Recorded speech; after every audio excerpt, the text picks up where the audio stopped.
Oh yes, yeah, another what to expect, and I think this is one that's really worth covering. That I wanted to do.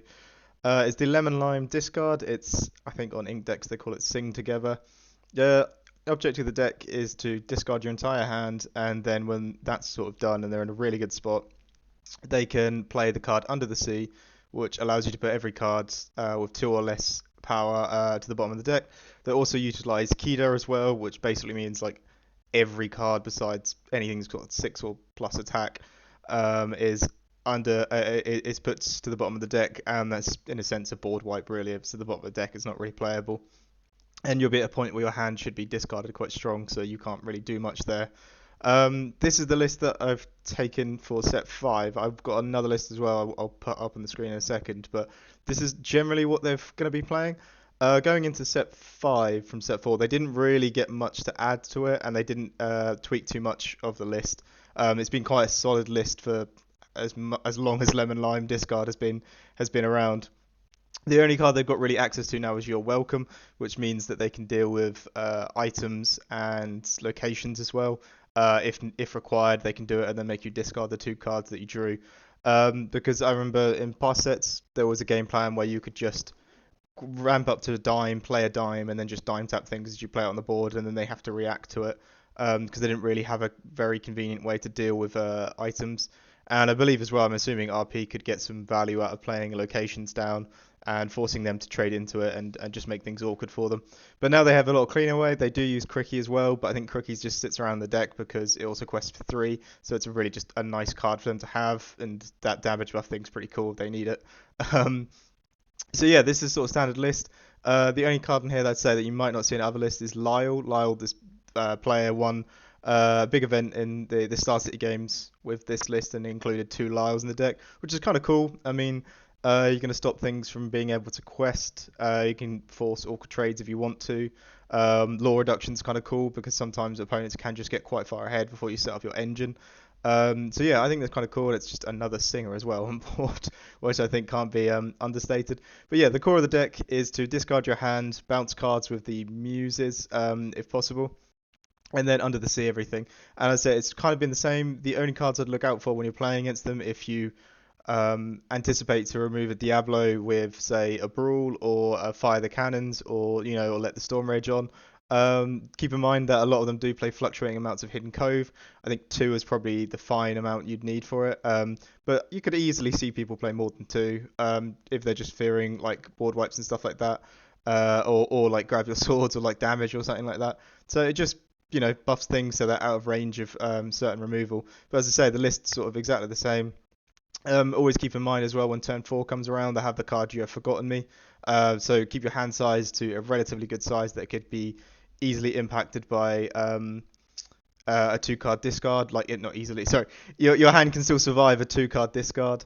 That also as well, if they have singers set up, if they have like a two drop Ursa, they might sing Bare Necessities first, and then play the You've Forgotten Me to burn two more cards and get a three card discard, and then they could keep going with that as well. And if they have the Prince John set up on three, they can also sing something with him, and they can also value from the card draw from it as well.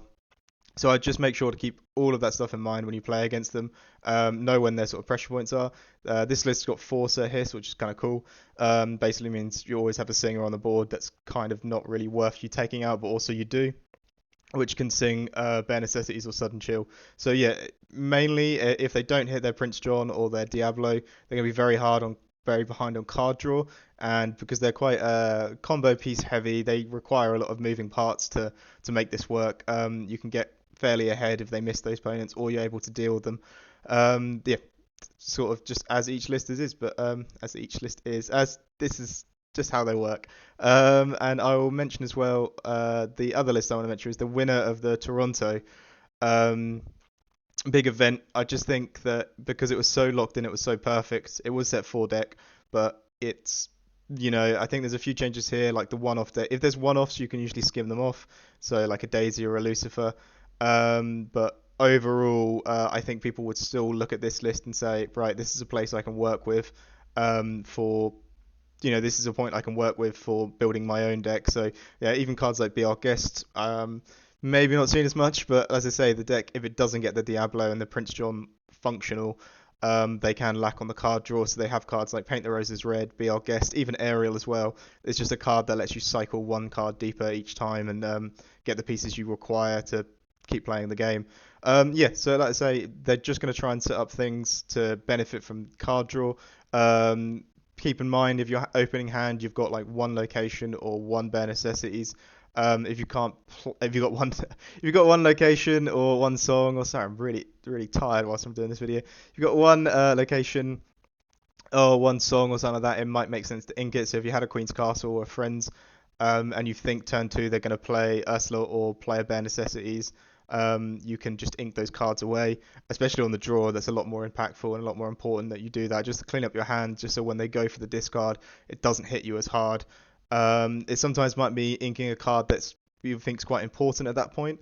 Sometimes it might even make sense to get rid of Porpsicles and Fortispheres out of your hand, just so you aren't going to be hit as hard when they bare necessities, and they're going to lose a bit of tempo there from playing that and getting nothing from it.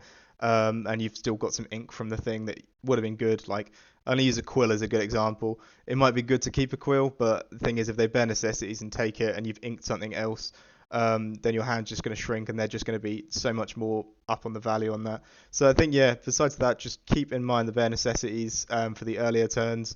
Keep in mind the bouncers as well. If they set up a muse, they will try and use Paint the Roses Reds to deduct the cost, deduct the attack cost of some of your characters, so they can keep bouncing and get some card draw from that as well.